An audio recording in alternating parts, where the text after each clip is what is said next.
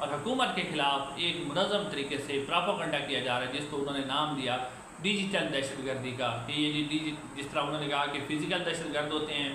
اور یہ ڈیجیٹل دہشت گرد ہیں، ان دہشت گردوں میں اور جو فزیکل اور ڈیجیٹل دہشت گرد ہیں ان میں کوئی فرق نہیں، یہ ایک دوسرے کے سہولت کار ہے اور ایک ہی ایجنڈے پر کام کر رہے ہیں۔ ناظرین، اصل میں جو DGISPR نے کہا کہ فیک نیوز پھیلائی جا رہی ہے، بالکل فیک نیوز بھی پھیلائی جاتی ہے، پراپیگنڈا بھی ہوتا ہے، لیکن ناظرین DGISPR سے سوال ہے کہ سوشل میڈیا کے اوپر جو آپ اتنے کہہ رہے ہیں کہ ڈیجیٹل دہشت گردی ہو رہی ہے اور سوشل میڈیا سے آپ اتنے خوف زدہ ہیں، تو اس سے پھر سوشل میڈیا کے اوپر تنقید تو ہوگی نا، کہ جب آپ ایک شخص جو کہ احمد ججوا، جو کہ سب کو پتہ ہے کہ وہ سوشل میڈیا اور میڈیا کو چلانے والا ہے، خاص طور پر انٹرنیشنل جو میڈیا ہے اس کے ساتھ اس کا پاکستان تحریک انصاف کا جو انٹریکشن ہوتا ہے وہ کرواتا ہے، جب آپ اس کو گرفتار کریں گے اور گرفتار کر کے اس کے اوپر ڈال دیں گے کہ اس کی گاڑی میں سے اسلحہ نکلا ہے، بم نکلے ہیں اور یہ سب کچھ ہوا ہے، تو پھر آپ کے اوپر سوشل میڈیا کے اوپر تنقید ہی ہوگی اور کیا ہوگا، پھر آپ اس کو ڈیجیٹل دہشت گردی کہیں یا جو کہیں۔ آپ 9 مئی کی بجائے کسی کے اوپر کھاد چوری کا مقدمہ کر دیں کہ اس بندے نے کھاد اٹھائی ہے اور اس کے بعد اس کو کبھی لاہور میں لے جائیں، کبھی سرگودا میں لے جائیں، تو پھر آپ جو کہیں گے یہ ڈیجیٹل دہشت گردی ہے تو آپ کے اوپر تنقید تو ہوگی، کیونکہ آپ ہی غلط کام کر رہے ہیں۔ آپ ایک عورت کے اوپر مقدمہ کریں کہ اس نے جناب جناح ہاؤس لاہور میں توڑ پھوڑ کی ہے، پھر وہاں سے وہ بری ہو جائے، اس کے بعد آپ ایک اور مقدمے میں سے گرفتار کر لیں، پھر آپ اسے میاں والی میں بھی اسی ٹائم پہ آپ کہیں گے اس نے یہاں بھی توڑ پھوڑ کی ہے، پھر آپ کہیں گے اس نے سرگودا میں بھی توڑ پھوڑ کی ہے، پھر آپ اسے کہیں گے اس نے راولپنڈی میں توڑ پھوڑ کی، پھر آپ اسے کوئٹہ لے جائے۔ اب اس طرح کے جب آپ خود مقدمات بنائیں گے تو پھر تنقید جو ہے وہ سوشل میڈیا کے اوپر ہوگی، پھر آپ اس کو ڈیجیٹل دہشت گردی کہیں تو وہ کہتے ہیں، لیکن آپ کو بھی اپنا طریقہ کار جو ہے وہ ٹھیک کرنا پڑے گا۔ اس کے بعد DGISPR نے جو بات کی وہ یہ کی کہ جی یہ جو سب کچھ ہو رہا ہے اسمگلنگ کے اوپر انہوں نے بات کی کہ اسمگلنگ بہت زیادہ ہو رہی ہے، اور یہ جو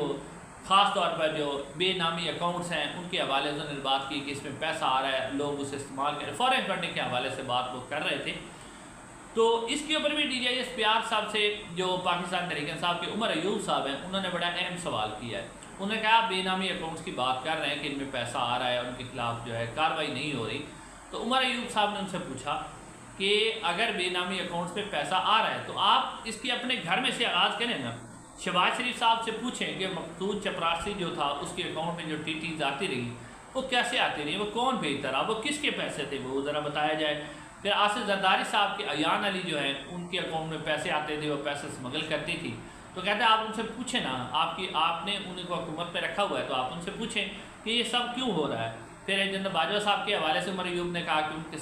سمدھی جو ہے صابر مٹھو صاحب ان کے اکاؤنٹ میں بھی پیسے آتے ہیں، تو DGISPR ان سے بھی سوال پوچھیں، اور اگر ان سے سوال پوچھ لیں گے تو یہ مسئلہ ہی حل ہو جائے گا کہ بے نامی اکاؤنٹ میں پیسے کیسے آ رہے ہیں۔ پھر انہوں نے اسمگلنگ کے حوالے سے بات کی DGISPR نے کہ اسمگلنگ ہو رہی ہے جی اور اربوں روپے جو ہے وہ ضائع ہو رہے ہیں، تو اس کے اوپر بھی عمر ایوب صاحب نے کہا کہ، اور پھر جو ہے یہ بات بھی انہوں نے کی، عمر ایوب خان نے اسمگلنگ کی بات DGISPR نے کی، تو اس کی وجہ انہوں نے یہ بیان کی کہ ایک تو اس کی وجہ یہ ہے کہ حکومت نے امپورٹ روک دی ہے، یعنی جو باہر سے چیزیں حکومت لیگل طریقے سے لوگ تاجر منگواتے تھے تو حکومت نے وہ روک دی ہیں، اس وجہ سے اسمگلنگ ہو رہی ہے۔ تو اس کے اوپر عمر ایوب صاحب نے بات کی اور انہوں نے کہا کہ پھر DGISPR نے یہ بھی بتائیں، ایک تو اسمگلنگ جو ہے اس کی جو بارڈر سے ہوتی ہے اس کی سیکورٹی کرنا کس کی ذمہ داری ہے، یہ بھی سب کو پتہ ہے، پھر وہ اسمگلنگ اگر ہو رہی ہے تو پھر ان کو اپنی سیکورٹی بھی بہتر بنانی چاہیے، پھر ان سے بھی کوئی نہ کوئی لیپ ہو رہا ہے جس وجہ سے اسمگلنگ ہو رہی ہے۔ اور پھر عمر ایوب صاحب نے اس کے اوپر بڑا خوبصورت بات کی، انہوں نے کہا کہ پھر جو وزیر خزانہ اس وقت اسحاق ڈار صاحب تھے جنہوں نے جب PDM-1 کی حکومت آئی تھی تو انہوں نے امپورٹ پر پابندی لگائی تھی، تو پھر DGISPR ان سے سوال کریں کہ آپ نے امپورٹ پر کیسے پابندی لگائی تھی، اگر یہ پابندی آپ نے لگائی تھی تو اسی وجہ سے پھر یہ جو سارا کچھ اسمگلنگ ہو رہی ہے، تو پھر اس اسمگلنگ کے ذمہ دار بھی اس وقت حکومت کے اندر بیٹھے ہوئے ہیں اور ان کو پروٹیکشن بھی وہی دے رہے ہیں۔ ناظرین، پھر DGISPR کو یہ بھی دیکھنا ہوگا کہ